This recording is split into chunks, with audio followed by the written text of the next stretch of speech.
Fais ce que tu veux sera toute la loi. Cette phrase, aussi simple que provocante, a-t-elle été correctement comprise par ceux qui la citent avec révérence ou la rejettent avec méfiance? Derrière ces 7 mots se cache l'une des philosophies spirituelles les plus mal interprétées et pourtant les plus profondes de notre ère moderne.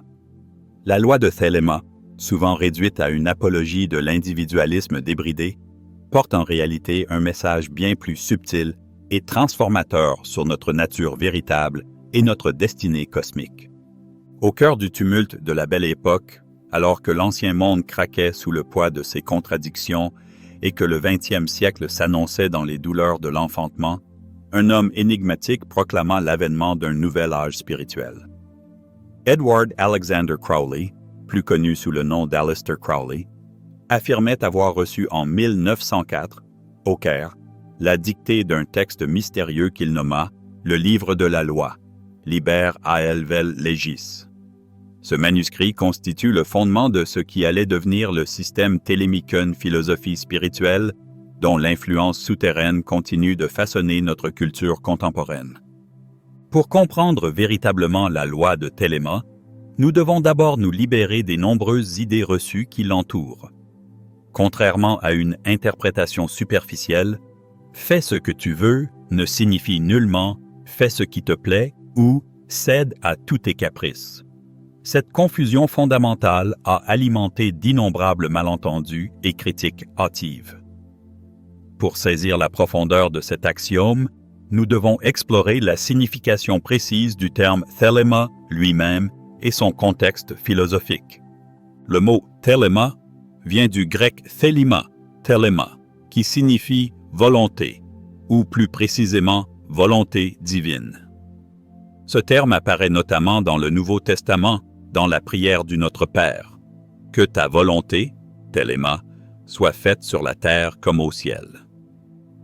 Crowley n'a pas choisi ce terme par hasard, mais pour s'inscrire consciemment dans une longue tradition ésotérique qui inclut François Rabelais et son abbaye de Thélème, où la seule règle était « fais ce que voudras, fais ce que tu veux ». La distinction cruciale que Crowley établit réside dans sa conception de la vraie volonté, true will, par opposition aux désirs ordinaires ou aux impulsions égotiques. La vraie volonté représente la nature essentielle et authentique de l'individu, son orbite unique et nécessaire dans l'univers, sa fonction cosmique spécifique. Elle transcende les conditionnements sociaux, les peurs, les attachements et les identifications limitatives qui constituent notre personnalité superficielle. Découvrir et accomplir cette vraie volonté devient alors l'objectif suprême de l'existence humaine. Dans cette perspective, « fais ce que tu veux » devient un impératif spirituel exigeant. Découvre et réalise ta nature essentielle. Aligne-toi avec ton dessein cosmique unique. Manifeste pleinement le potentiel divin inscrit dans ton être véritable. Loin d'être une invitation à l'anarchie morale, cette maxime impose une discipline intérieure et une quête d'authenticité qui peut se révéler extraordinairement ardue et exigeante. Crowley affirmait que chaque être humain est essentiellement une étoile, avec sa propre orbite, sa propre lumière, sa propre trajectoire dans l'univers. Cette métaphore astronomique illustre parfaitement la vision thélémique. Chaque individu possède une nature unique et irremplaçable, une fonction cosmique spécifique qui contribue à l'harmonie du tout. Accomplir sa vraie volonté signifie donc occuper exactement la place qui nous est destinée dans la grande symphonie universelle. Cette conception résonne profondément avec la tradition hermétique. Le principe hermétique de correspondance, ce qui est en haut est comme ce qui est en bas, trouve une expression parfaite dans la vision thélémique où le microcosme humain reflète le macrocosme universel. Chaque être humain contient en lui-même un univers entier, et sa vraie volonté représente le chemin unique par lequel cet univers intérieur s'harmonise avec le cosmos extérieur. Comment découvrir cette vraie volonté?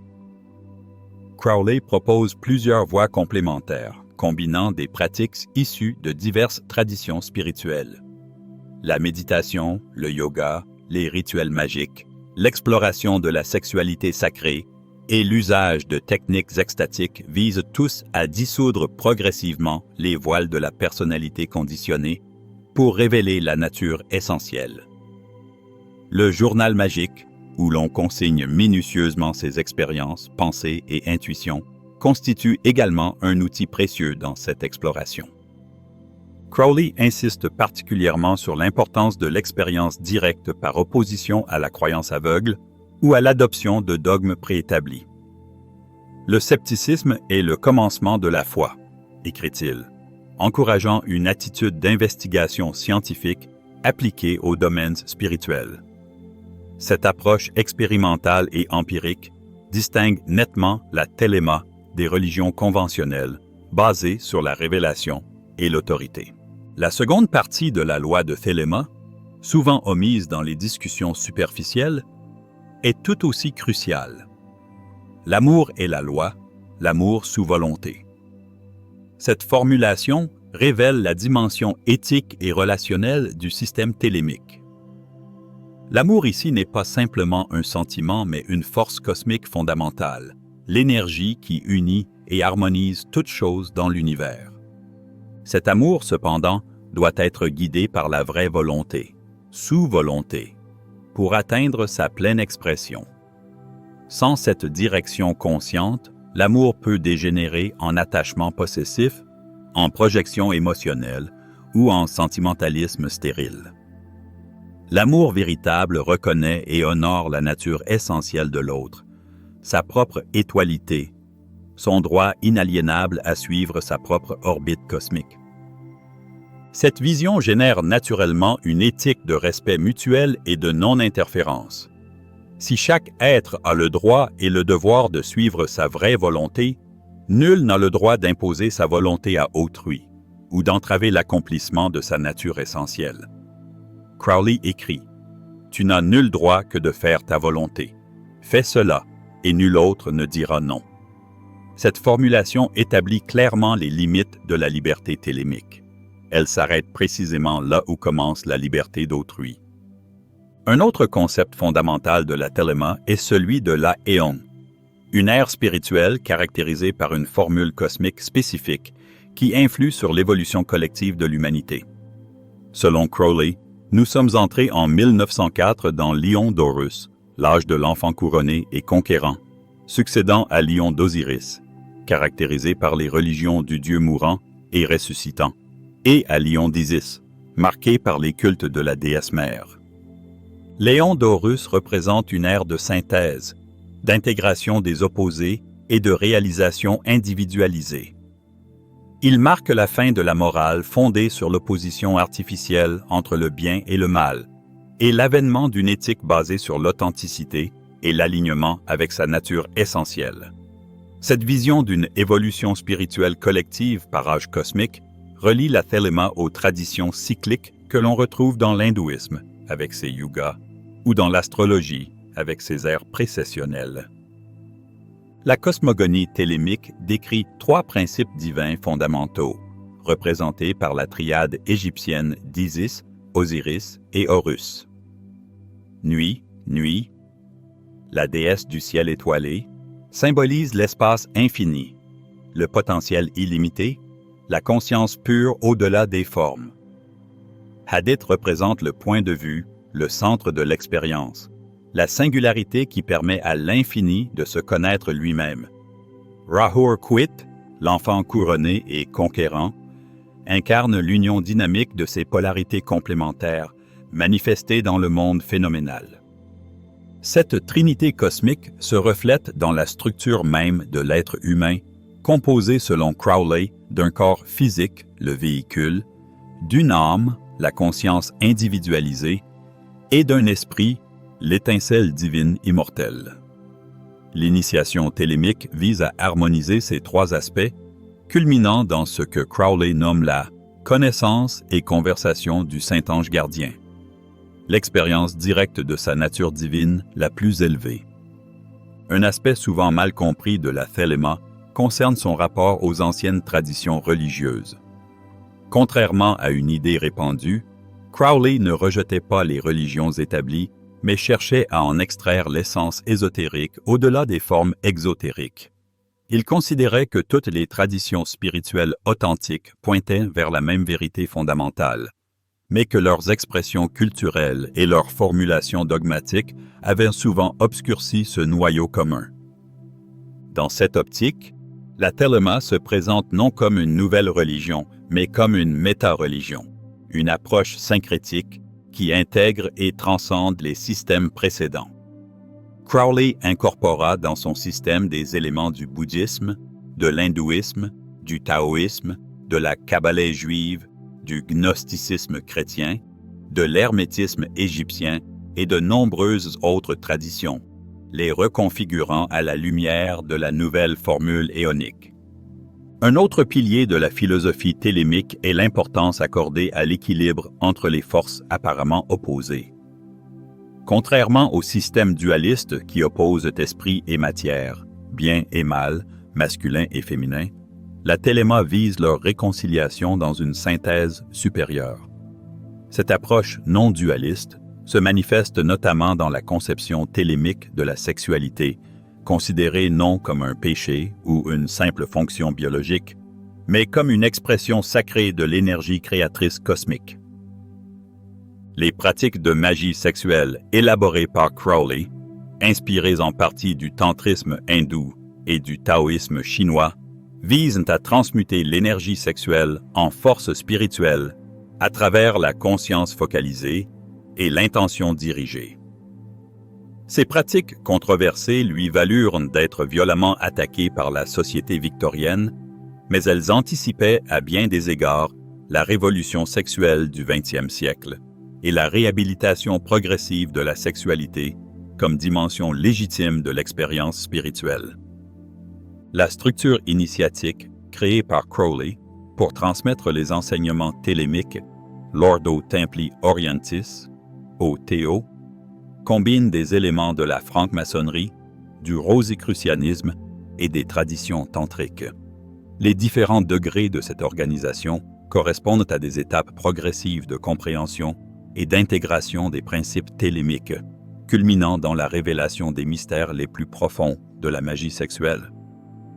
Parallèlement, Crowley reforma l'ordre hermétique de l'Aube dorée Golden Dawn sous la forme de l'Astrum Argenteum, AA, une école plus spécifiquement dédiée au développement spirituel individuel à travers un curriculum rigoureux d'études et de pratiques. Ce double système, l'OTO, représentant l'aspect social et collectif, l'AA, l'aspect individuel et intérieur, illustre la volonté de Crowley d'offrir une approche complète et équilibrée du développement spirituel. L'un des aspects les plus controversés de la personnalité de Crowley fut son adoption délibérée du titre de « La Grande Bête 666 », une référence à l'Apocalypse de Jean qui lui valut d'être diabolisé par la presse de son époque. Cette provocation délibérée visait plusieurs objectifs. Remettre en question l'autorité morale des religions établies, réhabiliter les divinités sombres, diabolisées par le christianisme, et incarner l'archétype de l'hérétique libérateur qui défie les dogmes établis pour révéler une vérité plus profonde. Cette posture délibérément transgressive a certainement contribué à la réputation sulfureuse de Crowley, mais elle a aussi détourné l'attention de la substance philosophique et spirituelle de son œuvre. Au-delà des provocations et des excentricités personnelles, les écrits de Crowley révèlent une intelligence pénétrante, une érudition vaste et une expérience spirituelle authentique qui méritent d'être étudiée sérieusement. L'influence de la Thelema s'étend bien au-delà des cercles ésotériques restreints. On la retrouve dans de nombreux courants culturels du XXe siècle. Le mouvement de la contre-culture des années 60, certaines formes de psychologie transpersonnelle, les approches holistiques de la sexualité, l'intérêt pour les états modifiés de conscience, et même certains aspects du développement personnel contemporain et de la spiritualité New Age. Des figures aussi diverses que Timothy Leary, Robert Anton Wilson, Jimmy Page, David Bowie, Kenneth Anger ou Genesis P. Orridge ont reconnu l'influence déterminante de Crowley sur leurs pensées et leur œuvre. À travers eux et de nombreux autres canaux, les idées télémiques ont percolé dans la culture populaire, souvent sous des formes diluées ou déformées, mais témoignant néanmoins de leur puissance et de leur résonance avec les aspirations de l'humanité moderne. Au-delà de l'influence culturelle, les principes fondamentaux de la Thelema offrent des perspectives pertinentes sur plusieurs défis contemporains. La tension entre liberté individuelle et responsabilité collective, la quête d'authenticité dans un monde de simulacres, la recherche de sens dans une culture matérialiste, la réconciliation de la spiritualité et de la sexualité. Ces questions cruciales trouvent dans la vision télémique des éclairages nuancés et profonds. La conception télémique de la liberté, notamment, transcende l'opposition stérile entre le libertarianisme égocentrique et le collectivisme totalitaire.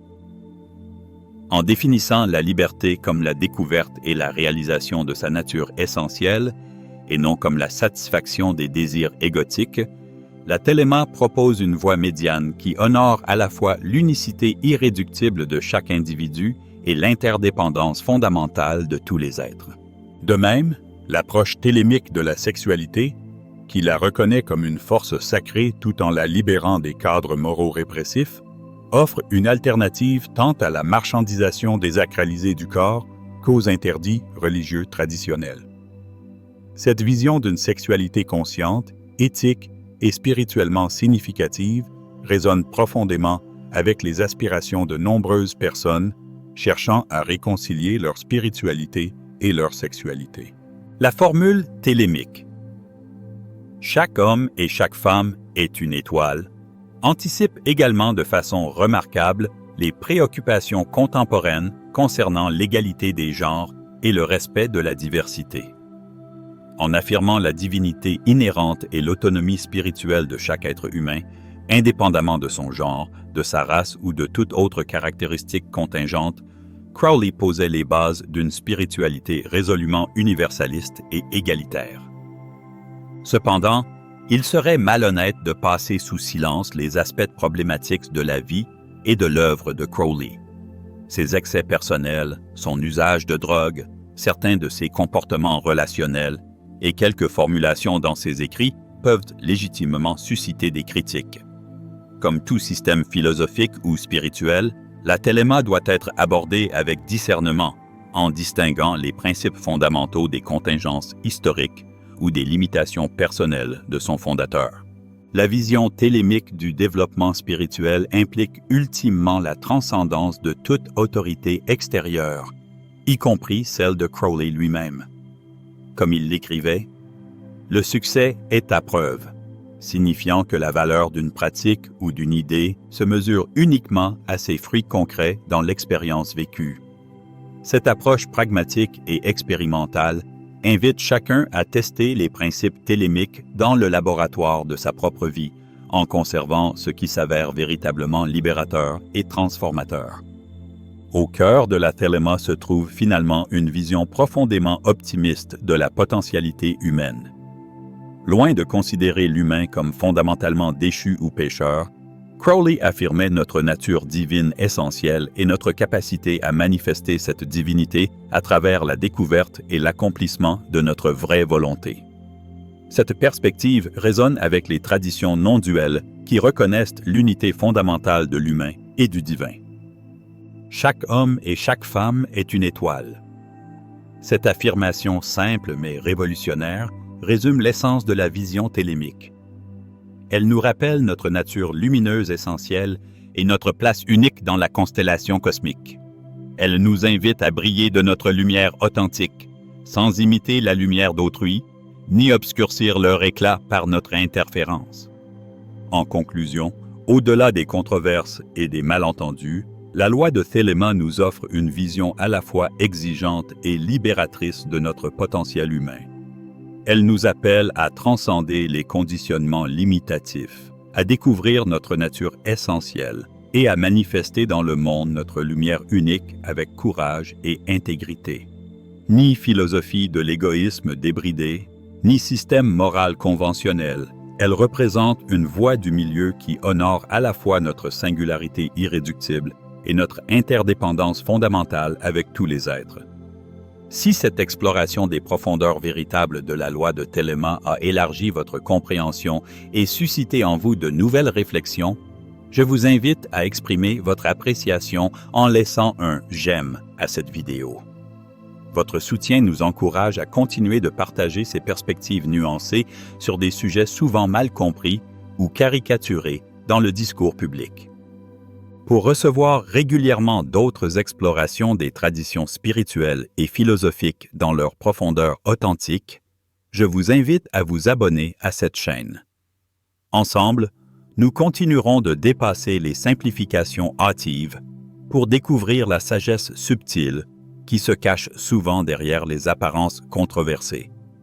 Si vous avez reconnu dans cette présentation de la Téléma un appel à découvrir et à manifester votre nature essentielle unique, votre propre étoilité dans la grande constellation cosmique, partagez cette reconnaissance dans les commentaires en écrivant simplement « Je suis une étoile souveraine ». Ce témoignage pourrait inspirer d'autres chercheurs à entreprendre leur propre voyage de découverte authentique. Souvenez-vous que la véritable compréhension des traditions spirituelles ne vient pas de l'adhésion aveugle ou du rejet catégorique, mais d'une exploration nuancée qui honore à la fois leur sagesse profonde et leurs limitations contingentes. Comme Crowley lui-même l'écrivait, « La méthode de la science, l'objectif de la religion », une formule qui nous invite à aborder le domaine spirituel avec la rigueur intellectuelle du scientifique et l'ouverture de cœur du mystique.